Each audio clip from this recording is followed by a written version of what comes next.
Hello, magandang hapon sa lahat ng nagsusubaybay ng Makabayan Informative Channel, sa lahat ng subscriber, followers, and members of Vanguard of Democracy, Filipino Guerrilla Forces.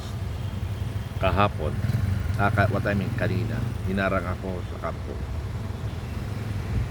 ng hindi tama yung pagtrato sa isang retired soldier na akala nila isa akong kriminal. Maaring yung sundalo nabigla, natakot, nasundi kagad ng batas. Ang akala niya magpupumilit ako pumasok ng kampo. Bakit ko gagawin yun? Hindi napusasan ako doon, di ba? Pumunta lang naman na doon para magpa-therapy sa ospital. Tapos mabagal umaksyon MP dahil hindi nila malaman kung papayagan ba akong pumasok o hindi. Ano? So, para napabilis ang action, ang katagang sinabi ko kanina. Ngayon, kung hindi nyo masabi kung sino ang nag-order na hindi ako papasukin, si General Browner ang kakasuhan ko. Para malaman nila.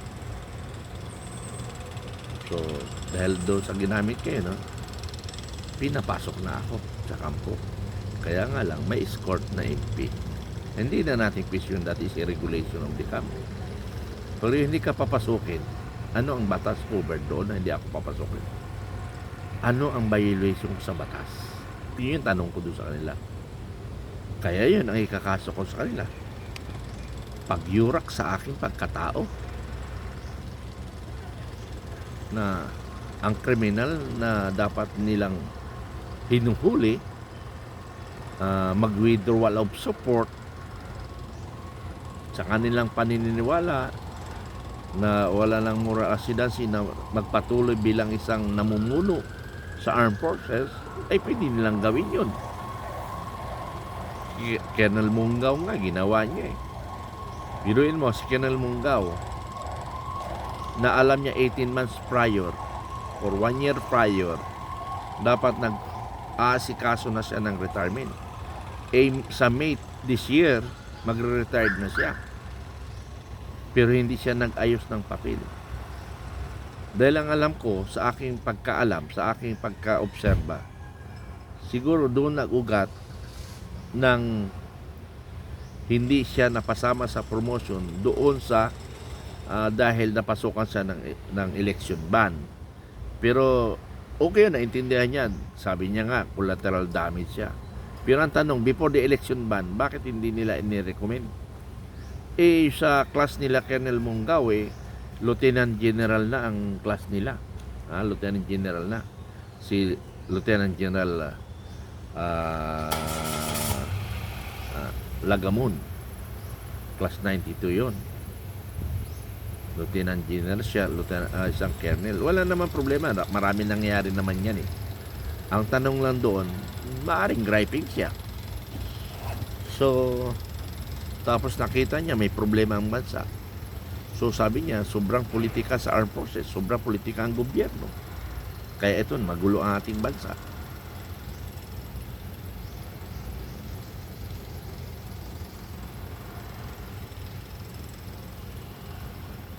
So, nananawagan ako sa aking mga kabaro sa military and uniform personnel.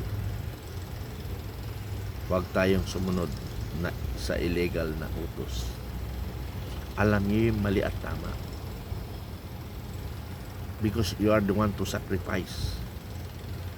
Yung kaso, ano mamay. Hindi kayo tutulungan yan. Hindi kayo tutulungan yan sa TILD. Mabuti pa nga ang NPA eh.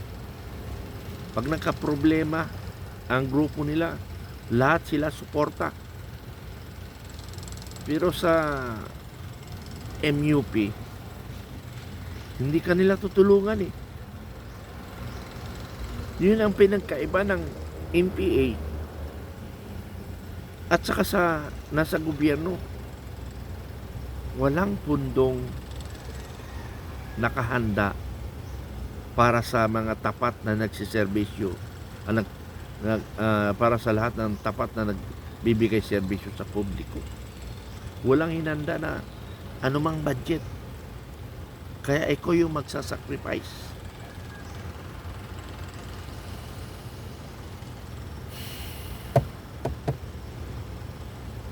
Nalulungkot ako sa bansa ko.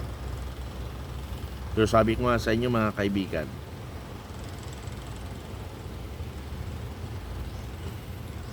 mamamatay ako para lang sa pagbabago sa Pilipinas. Yan ang tandaan nyo, para sa pagbabago ng Pilipinas.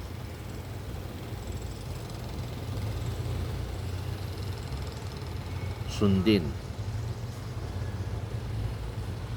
anumang utos na legal, hindi illegal.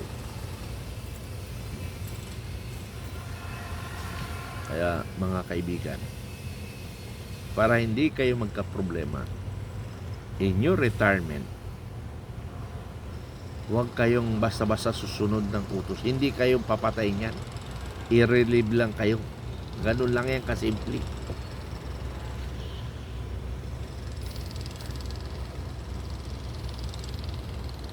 Kaya, ewan ko ba? Hindi ko na alam.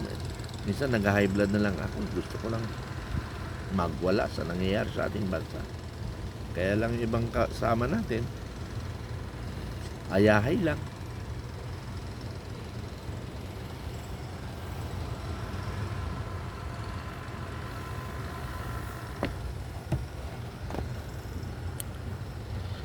So, ganun lang siguro mga kaibigan.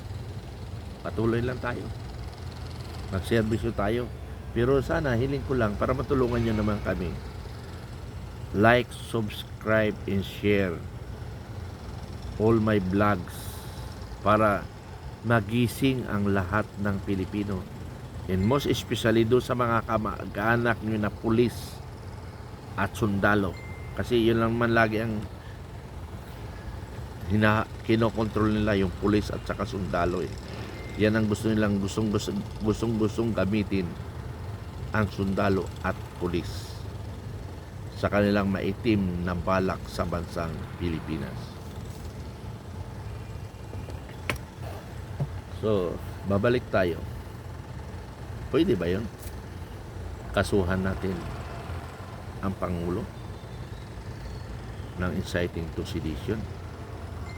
Pwede ba yan? Siyempre, pwede. Bakit hindi?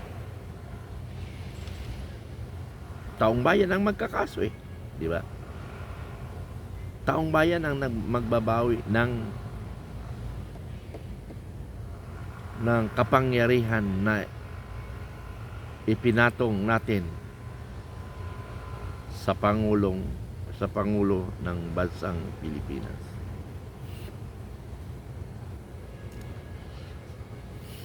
Gagawa tayo ng history na kakasuhan natin. Tingnan ko yung abogado dito kung paano nila i-interpret yung kasuhan ng inciting to sedition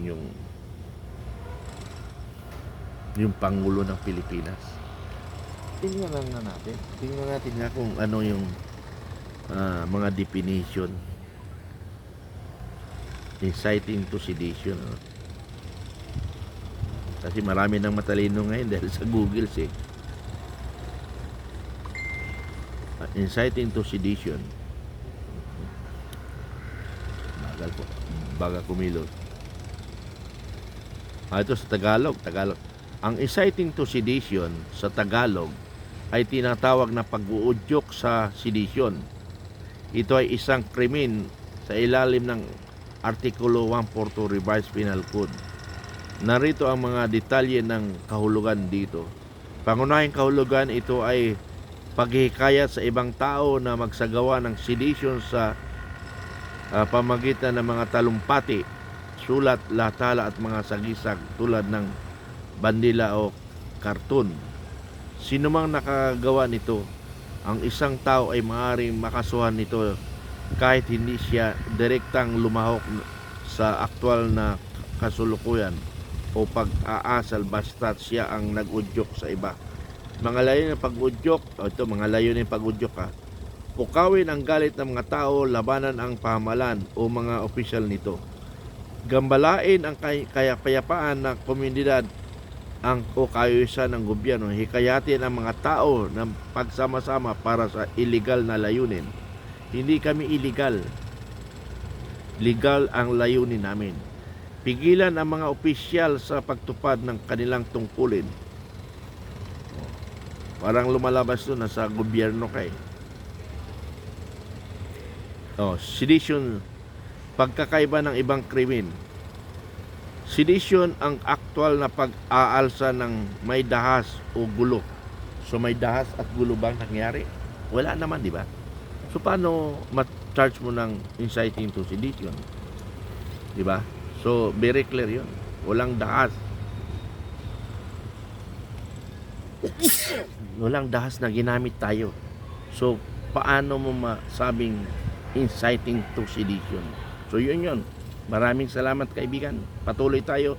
Please subscribe and share para makarating, para maging ang mga tagasunod ng military at saka pulis sundin lang ang tamang legal.